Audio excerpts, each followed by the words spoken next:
Big Sky Senior Services presents Preventing Financial Exploitation of the Elderly and the Disabled. Hello, I'm Rebecca Drake, and it is my honor to host the Big Sky Senior Services Financial Institution Training Program for you and your fellow employees. I believe this is one of the most important training programs you will ever experience. With the knowledge and skills you receive here today, you will walk out of this training with the power to make a huge impact in the lives of your community's elderly and disabled. And in some instances, what you will learn and practice here may actually save lives.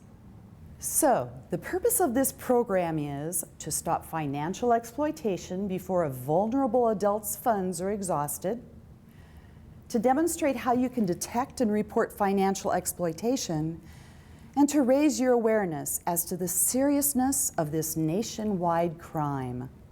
We are going to deliver this information in a variety of ways.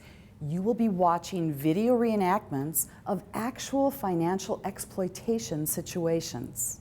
And in order to make this training as interactive as possible, you will be writing in the manual that accompanies this workshop. And there will be times I will direct you to fill in the blanks as you watch the information on the screen. At other times, I'll request that you pause the video in order to take a short quiz or to practice a script that we've created to help you be able to quickly formulate a response when an unexpected situation arises. When you have finished watching this video today and have completed the quizzes, class discussions, and practice script, you may apply for certification as an advocate for the prevention of elder and disabled exploitation. The steps for certification are quite simple and may be found in the back of your training workbook. Be sure to display your certificate and the accompanying window sticker in a place where your customers can easily see them. It will convey a powerful message to your community that your specific financial institution has been certified to identify fraud and is devoted to stamping out financial exploitation. We all hold close to our hearts either elderly or disabled family members, former teachers and coaches, neighbors, members of our churches, and you, as stewards of their savings and their life earnings, possess the power to guard these assets and keep these people from harm. So I challenge you to take the following training very seriously.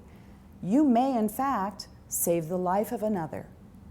So with that, I invite you to open your workbook to Section 1 and fill in the blanks with some of the startling statistics I'm going to share with you right now. Please pause the video and pass out the manuals, if you haven't already, and give everyone time to find a pen or a pencil. Oh, and I recommend you all wait until this video training is completely finished to turn to the back of your workbook and score your tests.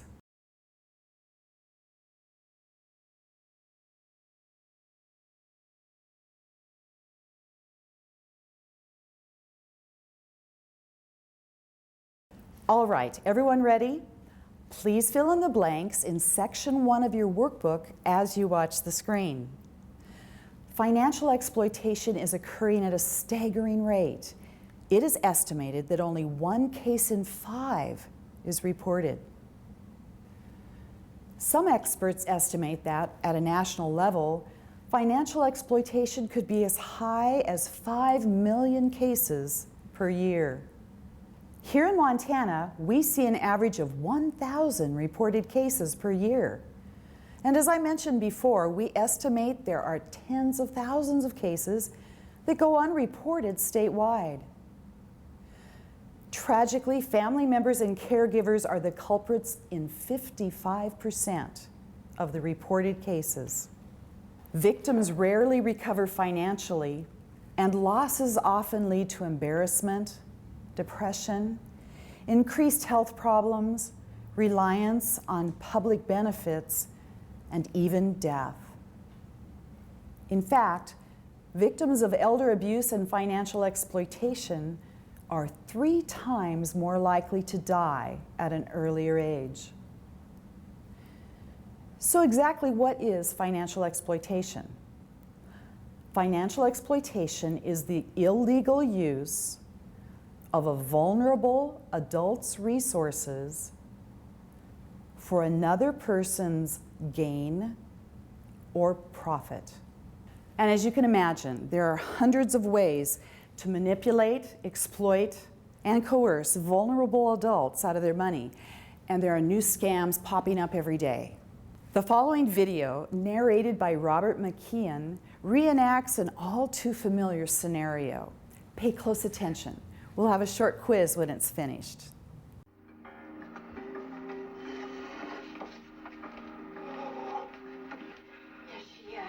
She moved out. She sold this place. I heard somebody told, and they're selling this place.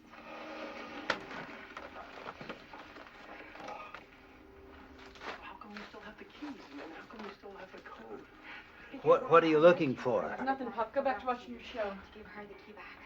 Like for a terrible man. I don't know about this. I think maybe we should still run while we got the chance. No, Ray, you can't. The police are everywhere. They're going to be at the train stations and the bus stops and the airport. Wait. I think she's really going to tick them off. Calling the National Guard.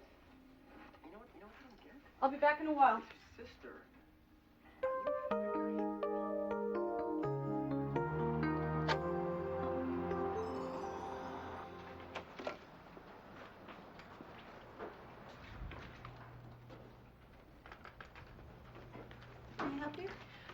This card doesn't work. Why can't I get my money out of the machine? When I used it earlier, it was fine. Maybe you've exceeded the limit for today. May I see your card?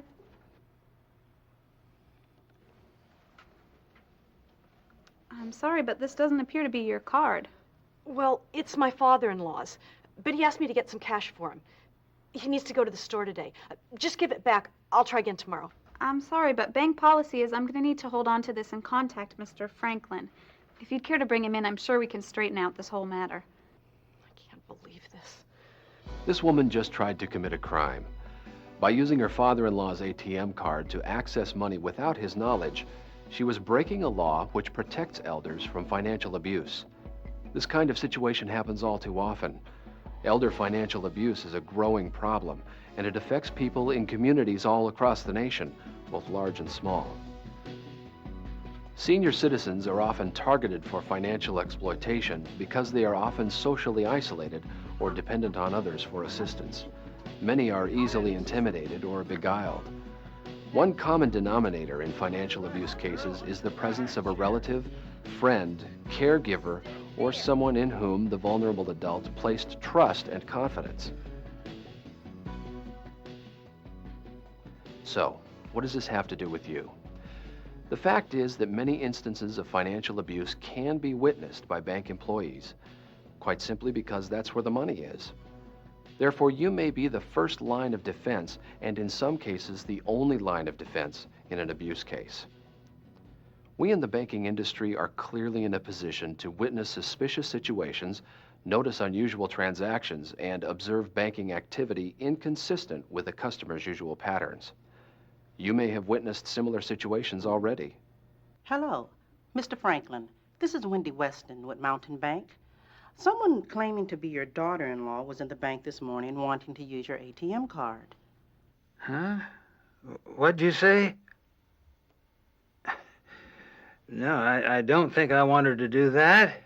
But just because we're in a position to witness elder financial exploitation, does it mean we can actually do something about it? Simply put, yes. All right, well, thank you so much, sir, and you have a very pleasant rest of your day. What did he say? Well, I'm not sure he's aware of what's happening. I think I'm going to call Adult Protective Services. What can they do? They can look into it and find out if everything is okay. Can we do that? Won't we be disclosing confidential account information? Well, maybe. In a case like this, Montana law allows anyone to report and protects them from liability. It's always better to be on the safe side and report something like this. I'd rather APS get involved than leave the poor fella to get ripped off. Adult Protective Services is a function of the Senior and Disabled Services Division. Adult Protective Services is charged with offering protection and intervention on behalf of those adults who are unable to protect themselves from harm or neglect. By reporting suspected elder financial abuse to Adult Protective Services or the police, Financial institutions provide a key initial step to uncover abuse that might otherwise go unnoticed. In other words, reporting such cases is good customer service. Interesting, wasn't it? Okay, at this point in the video, turn to section 2 in your workbook and pause the video while you answer the questions.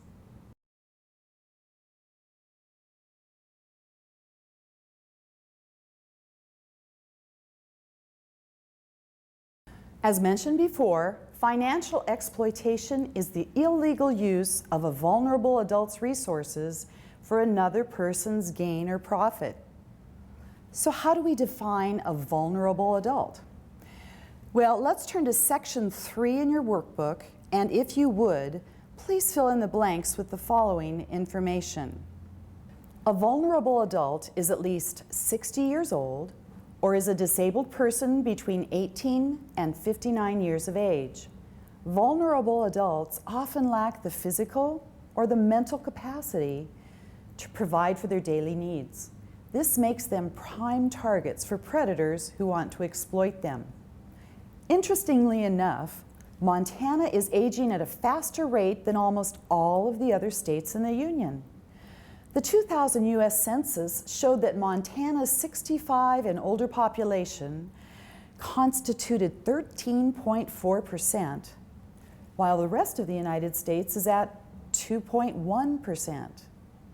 In 2003, a national census projected that by 2030, Montana will be expected to rank 3rd in the nation with more than 25% of our population in the 65 and older range.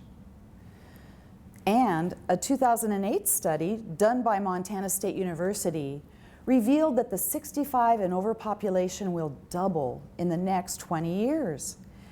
This represents a huge percentage of your client base. Okay, there are 2 types of exploiters. The first type, scam artists, are people the vulnerable adult doesn't know or has ever met. The second type of exploiters are people who the senior knows, such as acquaintances, supposed friends, fiduciaries, and sadly, family members. So what's being done about this? Here in Montana and throughout the United States is an agency called Adult Protective Services, or APS for short. It is their responsibility to investigate any and all allegations of abuse, neglect, or financial exploitation throughout the state. APS works with our local law enforcement as well as U.S. and county attorneys. And it's Adult Protective Services' job to provide protective services to vulnerable elderly and disabled adults. APS guards against both types of exploiters, ill-intentioned friends and family, as well as the scam artists. So let's take a quick look at exploitation by strangers first. Victims of fraud are most often exploited by trickery, coercion, or intimidation. These scam artists are initially strangers to the elders, but some of them take the time to establish ongoing relationships with particularly vulnerable elders in order to set up a situation for long-term exploitation. These frauds are hard to detect because the victim is often unaware they've even been scammed. And when they do figure it out, many do not report the fraud because they're either embarrassed or they feel it's too late. Nothing can be done about it now.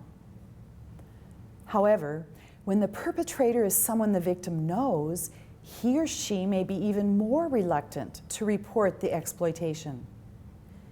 The victim may be dependent on the abuser, or the victim may be embarrassed to admit that his or her loved one is an abuser.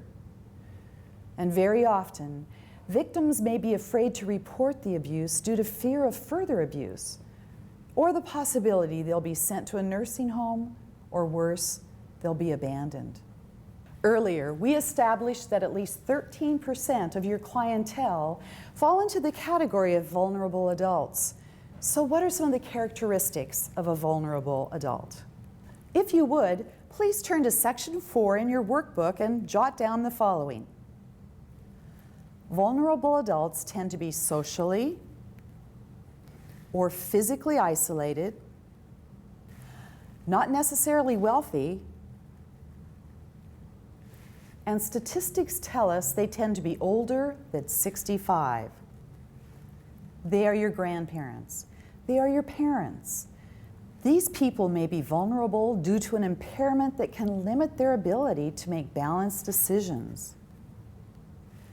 In many cases, they are suffering from more than one type of abuse or neglect.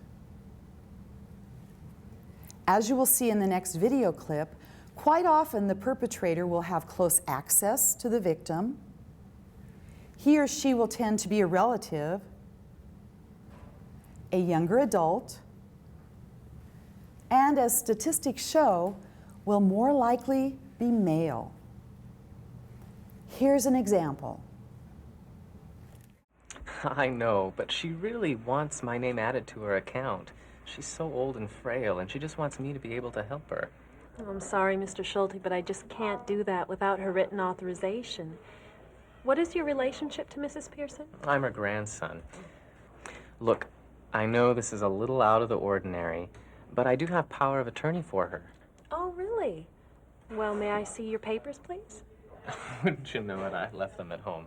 In that case, you're going to have to bring your grandmother into the bank to sign the authorization. I'm sorry. Look, like I said, she's way too frail to leave the house right now. Can't you just give it to me? I'll have her sign it at home. I'm her live-in caretaker now.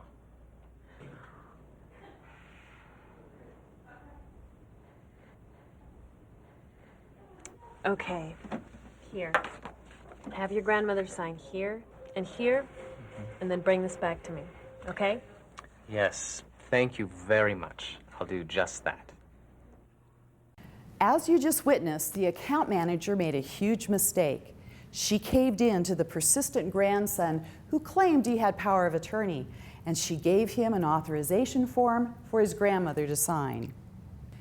Of course, it will be very easy for the grandson to forge his grandmother's name and become joint owner on her account. Besides family members, other possible perpetrators may be caregivers, neighbors, home service providers like nurses or aides, door-to-door salesmen, or even home repair handymen who may have been working for the victim for years. Situations like these may pop up when you least expect them, and you might be halfway through a transaction before you begin to feel a little suspicious. If you would, turn to Section 5 in your workbook. I'm going to request you pause this video in a minute and practice aloud the script you see before you. As a class, place yourselves in groups of 6. If you don't have that many attendees in your class, just double up on the roles. There will be 5 characters and a narrator. However you decide to set this up, be sure to speak this script aloud. And I recommend everyone to take turns playing the teller and the supervisor's roles. By practicing it this way, you will feel much more confident to speak up and take action when you sense a red flag. So please pause the video here, break into groups, and practice aloud the script in Section 5 in your workbook. At the end of the script, you will be directed to discuss the concluding topics.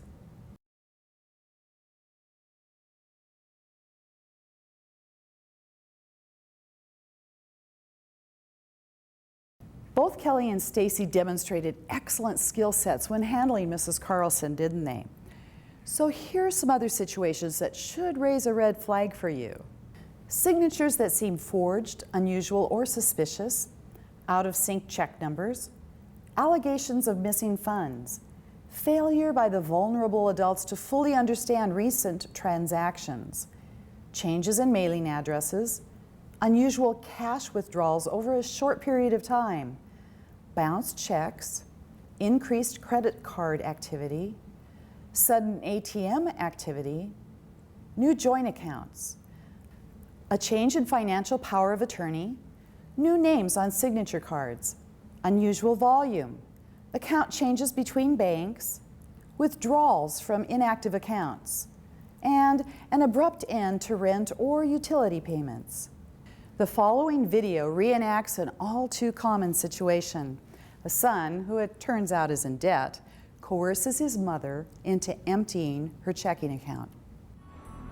Look, here comes Clara and Vince again. Oh, I bet Vince needs money again. I feel so bad for Clara. Why does she keep doing this? Hello, Mrs. Hawkins. How are you today? I'm not too bad.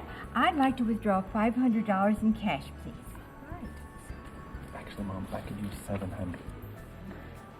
I'm sorry. Change that to $700 in cash, please. Vinny's such a sweet boy, and he's so good to his mother. Mrs. Hawkins, after this withdrawal, your balance will only be $53.34. Will that be enough to get you through the end of the month? Yes, don't worry about it, because I have plenty of money. 60, 80, and 700. Thank you, Mrs. Hawkins. Thank you, dear.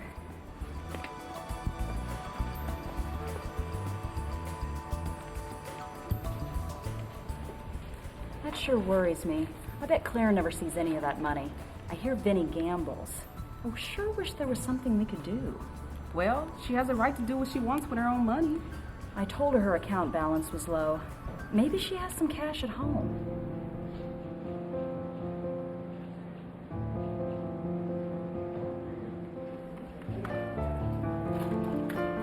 Hello, Mrs. Hawkins. Hello. I need $600. I have some bills to pay. They're going to cut me off. Let me check. I'm sorry, Mrs. Hawkins. The balance of your account is $53.34. You don't have $600. Oh, my. Well, all right. Thank you.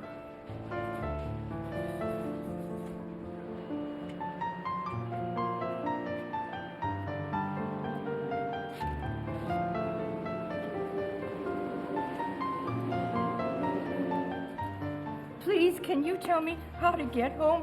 I can't remember how to get there. Mrs. Hawkins, it's all right. I have plenty of money. Hawkins, are you Vinny's all right? such a sweet boy, and he's so good to his mother. I have some bills to pay. They're going to cut me off. Please, can you tell me how to get home? The situation can be heartbreaking. The video clip ended with the teller just sympathizing with Mrs. Hawkins and not taking any action. The next video is entitled Mrs. Roberts and Her Caregiver. Note the action steps taken by the new accounts manager, her supervisor, and the APS caseworker.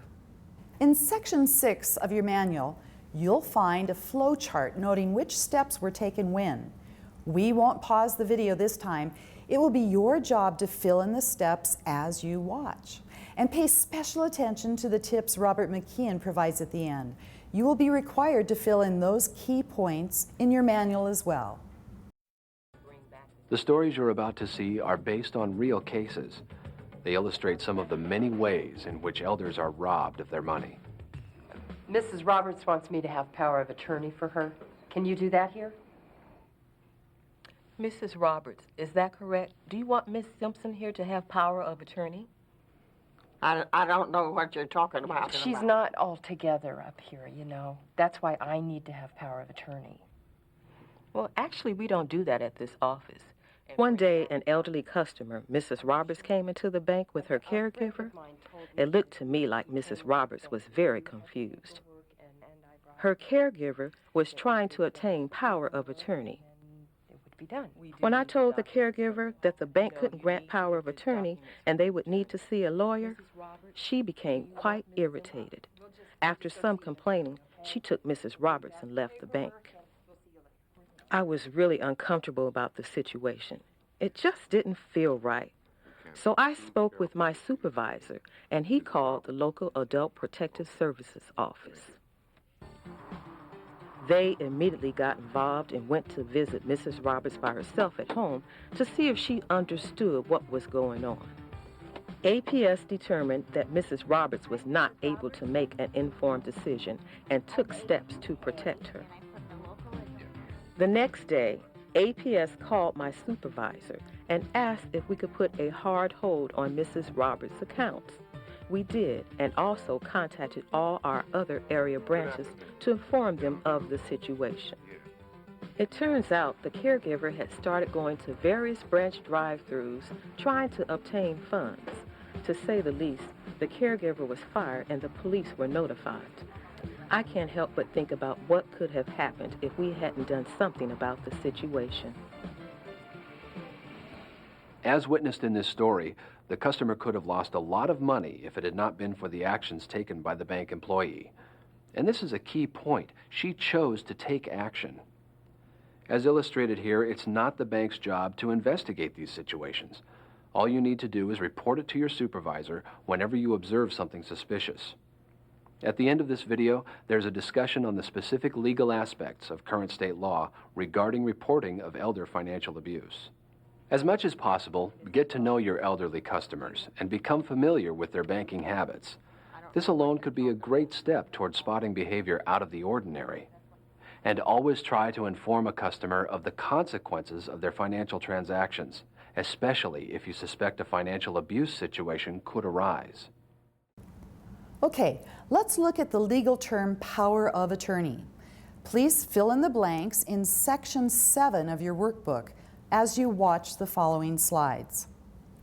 A power of attorney, or POA, gives another individual the right to act as if they were you, as your attorney, in fact. There are pros and cons regarding power of attorney. The pros are that it is a convenient legal means to plan for future assistance, and it is readily available and executed easily. The cons are, well, there is little or no oversight or accountability of the person who has been designated as POA, and it provides unlimited access to money or property. So what can financial institutions do? Each financial institution should develop an internal process for screening and reporting suspected cases of exploitation. Such a protocol allows financial institutions to ensure that a call to APS or law enforcement is appropriate. It also permits the financial institution to control the release of information. Please pause the video here and discuss how your particular institution implements the following steps. Number 1, screening for possible exploitation. Number 2, reporting it to APS. Number 3, reporting it to law enforcement. And 4, releasing the information. Make sure everyone in the room is clear about your specific protocol before resuming the video.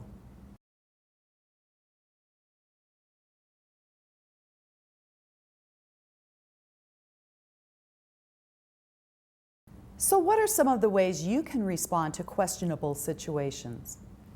Please turn to section 8 and fill in the blanks as I give you some suggestions.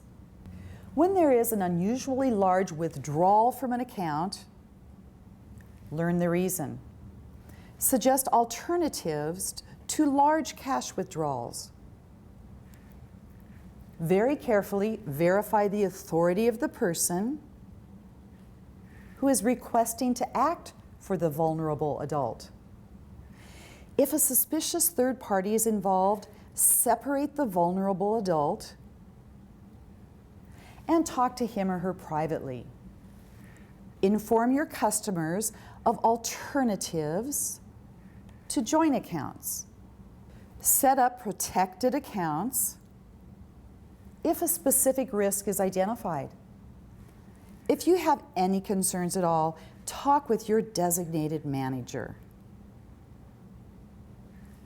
And notify security at once if you feel your customer is in any immediate danger. Please pause the video here and take 5 minutes to share stories of alleged elder or disabled fraud that you have experienced at your institution. Include in this discussion the precautionary steps you took or should have taken, as well as the action steps that were implemented in each instance.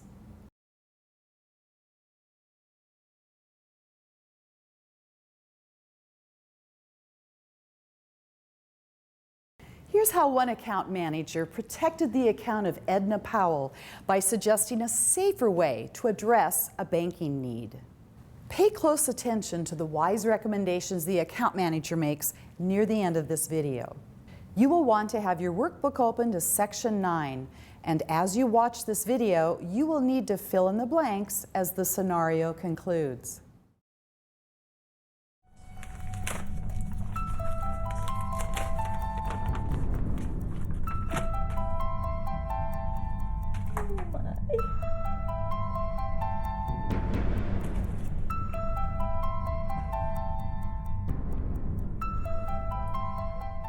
Alan, it's Mom. Yes, I know, honey, but I can't deal with this anymore. I have all these bills, and I don't know what to do anymore. Alan, I don't know what I would have done if you hadn't flown in, and I know how expensive it is to fly. It's just that these bills are so confusing, and they all seem to be due. Mom, how could I have not come? Hello, Edna. Hi, Nell. I'm so glad you could come over. Mrs. Babcock, it's so nice to see you. You too, Alice. You've been such a good neighbor to Mom. She likes you so much. I'm so glad you could come over. We wanted you to stop by because we have a big favor to ask. Could you help Mom with her bills? You know, make sure they're paid on time. We could put your name on the account. Mom, is that still okay with you? I don't know. I don't feel comfortable with this, and I'm not sure I should do this. I don't know either. Nell has done so much for me already. I don't want to be a burden to anyone. But Mom and I trust you. You could make sure bills are paid up. I guess I could help if there's really no other way. I don't feel very comfortable with this, though. What if something should go wrong? That's right. Mom would like to add Mrs. Babcock to her account. She'll help Mom pay some bills and make sure the account balances at the end of the month. You know, Mom's still able to live at home by herself, but she's having some trouble with her finances. I understand, but there are a couple of things that you may want to consider to make sure that everyone's protected. First, you can pay a lot of your bills through automatic debit. That way no one has to worry about writing the checks, and your bills are always paid on time. Mrs. Powell, you may want to consider adding your son's name to the account. That way he could do online banking for you, even from out of state. And online banking is free. Now for the rest of the bills, you may want to think about setting up a second account that lists Mrs. Babcock as an authorized signer. Now your name would still be on the check. You just estimate how much you think you'll need each month. Then you transfer that amount to the second account, and Mrs. Babcock will be able to pay the rest of your bills. The main account would still be in your name. That way Mrs. Babcock would be protected from the appearance of anything improper. And of course, Alan, you can always monitor the account online. Oh, that's much better. I was never worried about the time. I enjoy spending time with Edna. We have a good time together. I was worried about the responsibility, though.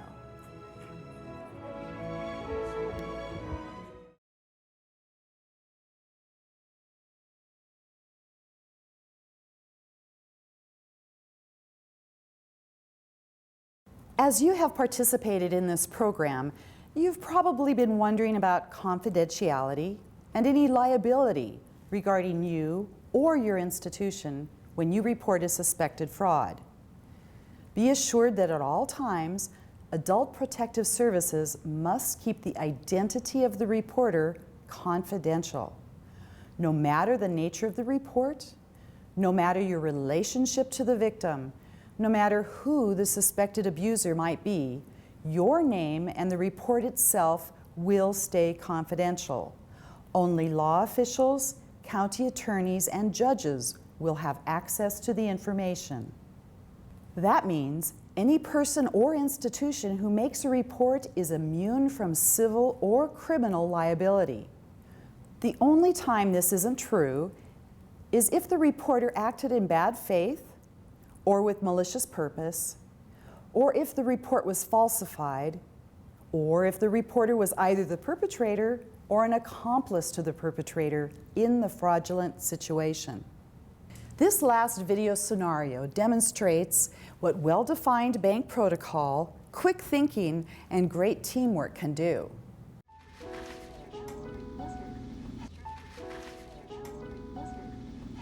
Mrs. Summers. Mrs. Summers, I'll be back this afternoon. Well, where are you going? I'll be back this afternoon, just as always. Wait, what? I gotta go, my ride's here. And I'd like to have an extra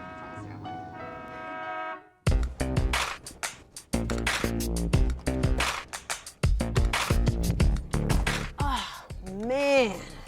That old coot. She is so out of it. She's as dumb as a brick. Did you get the check? You bet. A couple of them right here. It's like taking candy from a baby. That old fool. She always has a couple of signed checks in her bureau drawer. Are you sure she won't miss them? Believe me, she doesn't even know what day of the week it is. Cool. How much can we get? Well, I saw her bank statement, and it said that she had $4,500 in her checking account. So, how much do you want? Well, you sure she won't miss anything? Trust me on this one. She never checks her bank account. In fact, she probably doesn't even know how much money she has. Make the check out to me. Make it for some odd amount. That'll look more realistic. How about $610.95? That'll be good for starts. Your driving is making my hands shake so much that it will look just like Mrs. Summers. What you wanna do, you better back down, though. Cause you know I hit you real low. What you wanna do like bust a bus, I got mad flow. I flip most like...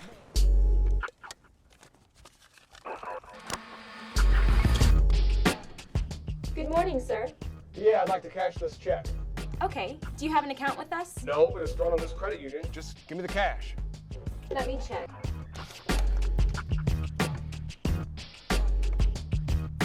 Mr. Rawlings, since you don't have an account with us, I'm going to have to check with my supervisor on the amount. Come on, I don't have all day. Just give me the money. Look, the signature matches Mrs. Summers' signature card, but the rest of the check is obviously written in a different hand. And look, this check is way out of sequence. What do we do? Okay, first, get a copy of Mr. Rawlings' license and the check. Man, what's taking so long? I don't like this. Can you hurry up? I got people waiting on me. Stall those folks. I'm gonna call Mrs. Summers. Sir, I'm terribly sorry, but we're just trying to verify the account balance. It'll just be a minute. So you don't know a Ted Rawlings? No. And you don't remember writing him a check for $610.95? I don't know anything about that. I see. I'm calling 911 to report a forgery in progress. Get the license number and make of that car. I'm sorry, but our computer system is down right now, so we can't determine Mrs. Summers' current balance. Sorry for the inconvenience. Wait a minute. Just give me back my check and my driver's license.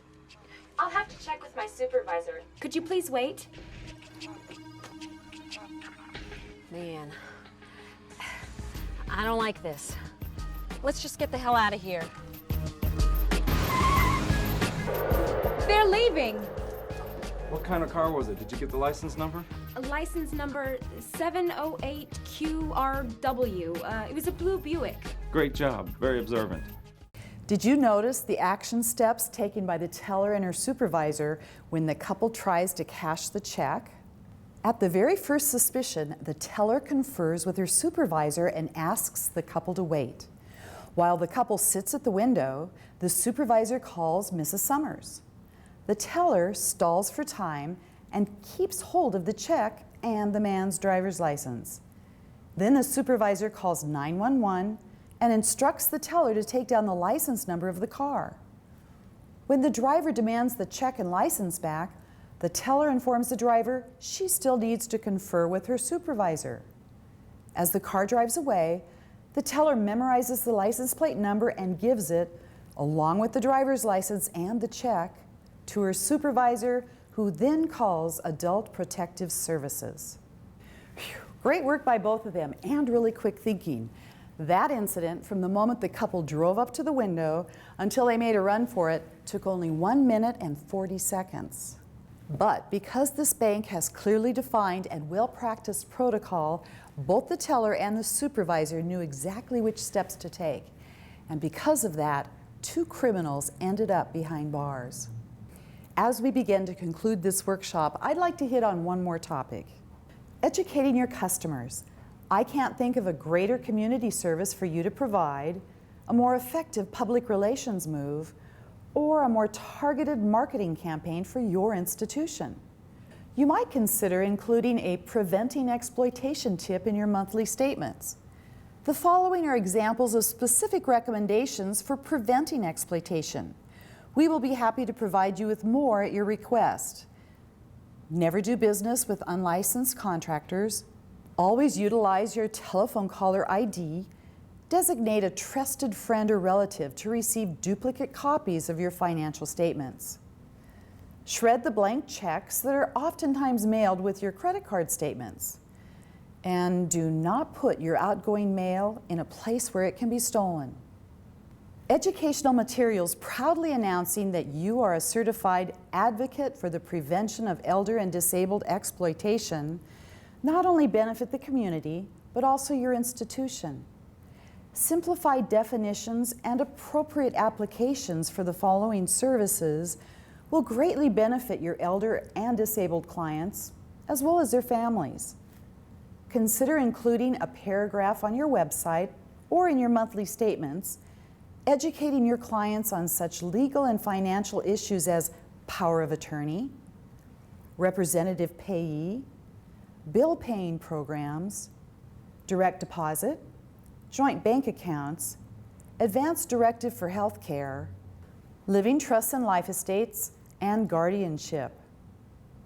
Your institution will benefit by providing a valuable service to your customers, protecting your vulnerable adults and their funds, and publicly confirming your commitment to always placing your customers' well-being first. When this video concludes, please turn to the back of your manual. You will notice a substantial section of additional information about fraud, instructions as to how to go about receiving your advocate certification, as well as the answer key. I want to thank you for your time and attention today. I know that you're obligated to complete many training programs throughout the year. I hope that the way we presented this material today has inspired you to stay alert, to question anything that might raise a red flag, and to take pride in knowing that you are the first line of defense between your vulnerable customers and possible fraud. And as I mentioned at the beginning of this video, you have the power to save lives. Thank you.